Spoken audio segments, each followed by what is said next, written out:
before the end.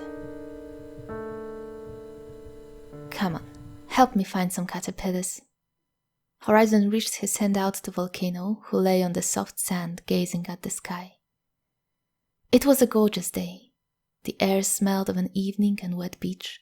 The dust wisps covering the sky thickened and conglomerated, allowing sparse sun rays to sneak through and grace the land with their glow. "What happened to yesterday's god?" Volcano asked. "They defected under the cover of night." Horizon pursed his lips and shook his head in pretend discontent. He'd taken in Sadar, his son, 4 years ago, after the boy had lost his parents in a warehouse explosion. Concerned about the skills of the freshly made single father, Volcano offered to show Horizon the ropes of parenthood. She didn't think the courteous relationship would turn into a lasting friendship. What she did think, though, was that after the first few months of bending over backwards to make up for the child's loss, Horizon would start to take it easy, like sane parents did. Well, she'd been wrong on both accounts. And now here she was, digging through the cliff bushes with her best friend in search of caterpillars to man their children's sandcastle. "Why can't she be lazy like me?" she asked. Horizon turned around to answer, but instead he pointed to the sea. "Volcano." It was barely visible, like a phantom looming in the distance, obscured by the hovering dust. A ship. Despite the unique climate and history drawing in some tourists, the reef, situated way off any trade routes, was rarely visited by foreigners. Any ship heading for these shores was an event. As the lighthouse led the ship towards the island, the town of Western Shore filled with the ringing of chimes that rippled throughout the entire settlement, summoning curious souls towards the docks. The ship came alone, a rather small vessel that carried only the necessary crew and 7 passengers. The unknown emblem on the sail depicting 5 blue roses was soon revealed as belonging to Hirara, a small island nation just off the central coast of the left fraction of the mainland. Belenian sailors rushed to help the newcomers dock and disembark. The foreigners had fair skin and colorful hair, from bright red to raven black, but their clothes looked nothing but drab. The dust lingering in the Rhythian air dulled every hue not powerful enough to pierce through the grey veil. A man wearing an elegant suit thanked the sailors for their assistance and stepped off the pier to greet the gathered, where he introduced himself as Iva, the right-hand man of Hirara's ruler. Volcano, as one of the first to arrive at the scene, welcomed him and his crew to Western Shore and the reef as a whole. "What brings you here?" she asked the man. "Forgive my presumption, but you do not strike me as tourists." "Alas," Iva replied, "we come to talk about a matter as important as it may be grim. I wish I didn't have to be so rushed, but please, if you may direct me to whoever is in charge of the wreath." "We don't have a leader," Volcano said. "What is the matter?" "Truly, I see." Iva took a deep breath, his eyebrows lowered and wrinkles on his forehead deepened. "I don't know if you're aware, but despite Hirara and the wreath being far apart, we are connected by a warm sea current." "We know of the current, yes." Volcano frowned. This sounded serious. More Belenian were gathering around them, listening. Horizon took the kids away not to get them scared.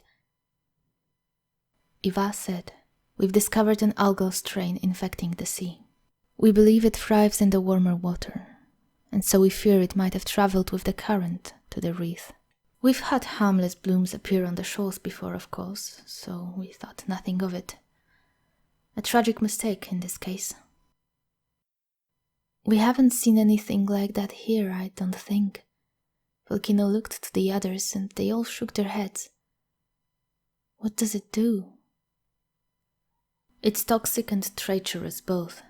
We've discovered it too late," the Hirarian said. "The symptoms took months to develop, and once they showed, the treatment gave no guarantees.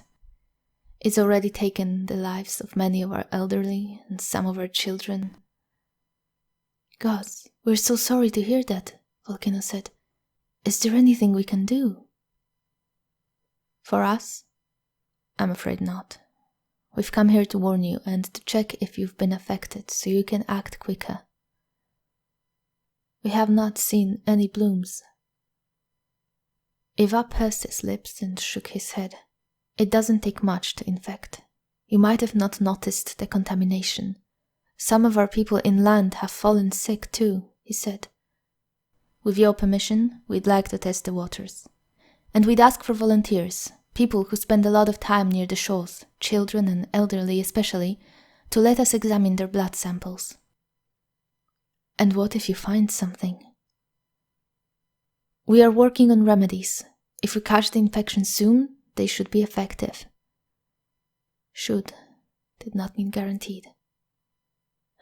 I work at the fishery, Volcano said. I'll bring my daughter. Iva bowed his head with a smile. Thank you. I know it's sudden and it might sound terrifying, but I believe we can stop it before it becomes a dangerous problem. If the bloom did not appear here in high quantities, we might be worrying for nothing. Do you have any pictures of it, so that we can recognize it if it comes? Of course, I'll give you everything you need when you come for the exam. Thank you. You are a very trusting people, Iva noted when Volcano agreed to have her blood drawn on the ship by the Hirarian medic. He'd suggested she got a Belenian doctor to provide a sample, but it'd be a complication postponing the test. Expecting the worst from others is misery, she said. Perhaps it is, but we don't know otherwise. Belenian often talked about travel, but they hardly ever embarked on journeys beyond their archipelago. The outside world was too different, in culture and climate both.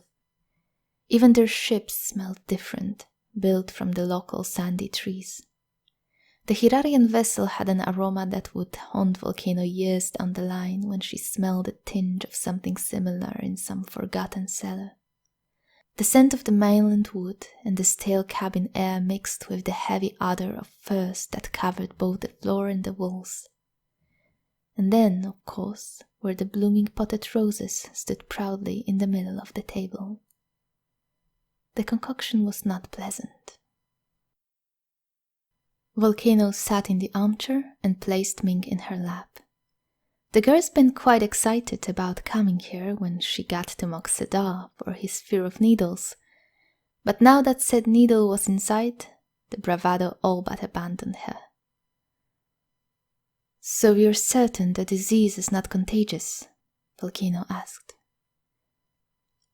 In theory, it shouldn't be, unless there is also bacteria involved. But we know it doesn't spread via touch or by coming in contact with any of the surfaces the infected has used, Iva said. Still, we can't be sure beyond that. Of course, our entire expedition had been tested and put in quarantine for a month before boarding the ship. He nicked Volcano's skin and drew the blood they needed, then bent her arm and had her press on the tiny wound. What are the symptoms?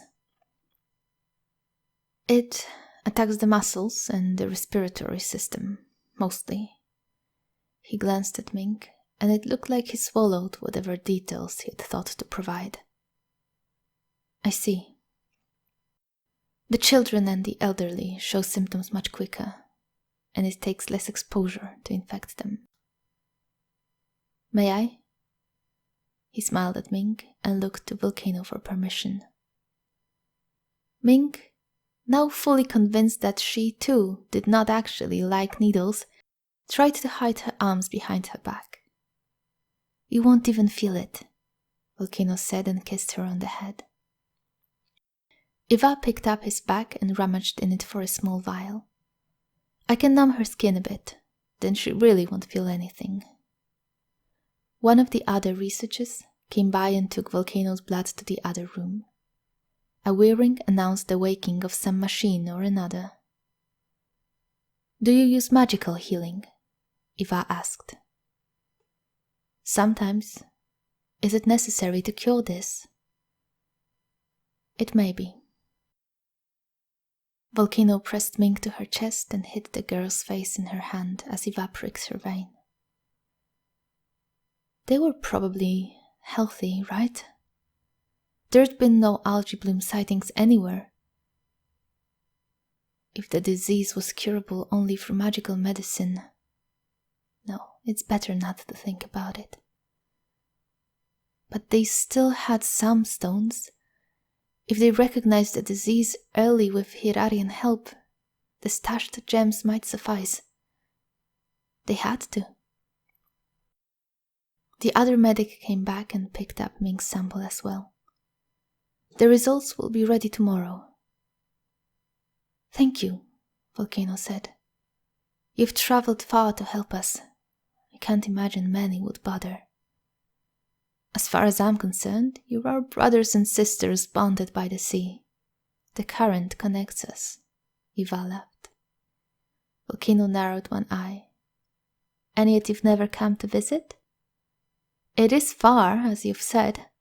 We're not the sea-loving folk." "Excuses already. You truly do sound like an extended family." Despite having left the ship in good spirits, the night proved challenging to Volcano.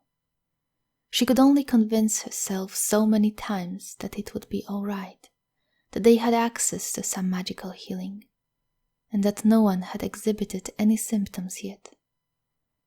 At some point after dawn, Horizon needed to come by, tell her those things in another voice, and, once that failed, just make her shut up so she wouldn't scare Mink. He accompanied her to the ship when she went to get the results. Eva greeted them on the deck and invited them to join him on the bench. "Is it always so cold around here?" "It's the warmest time of the year in Hirara," he said. "I'm afraid so," Volcano smiled. "We don't get much sun around these parts." "It's good for you, isn't it? Pale skin doesn't appreciate the sun." "It is." "And the dust? Do you know what it is?" "It's the remnant of the shattering of the continent. The archipelago was just one landmass, once upon a time." Eva raised his eyebrows. "Truly? But how come it doesn't settle?" Volcano snorted and spread her arms. "There are only legends. Supposedly a goddess lost her temper and a god's anger can be quite lasting."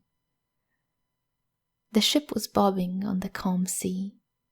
The rising sun was slightly blinding, but the way it glimmered across the waves was mesmerizing, no matter how many times Volcano had greeted the new day out on the water.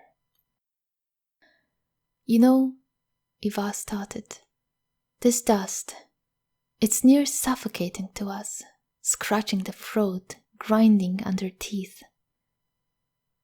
"Yes, we get that a lot. We have some mask for the visitors, actually. I've completely forgotten.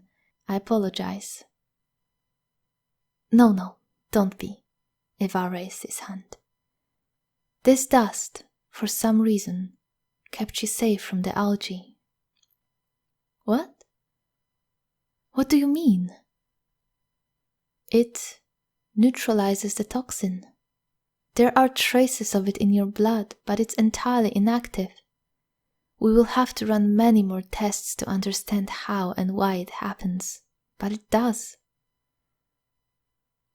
"Wait, you mean we're infected? But we haven't seen any blooms." "As I said, it takes very little. But it doesn't matter. You're immune." Volcano looked at Horizon, who looked at her, both at a loss of what to say. Deep down she'd expected to hear everything was fine. And in a way it was, wasn't it?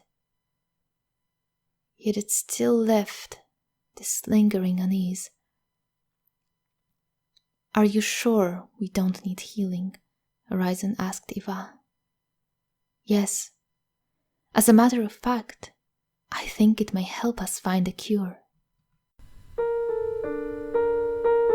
Belenian did not have many legends. They believed that stories repeated from one generation to the next made one stare at the past instead of gazing into the future.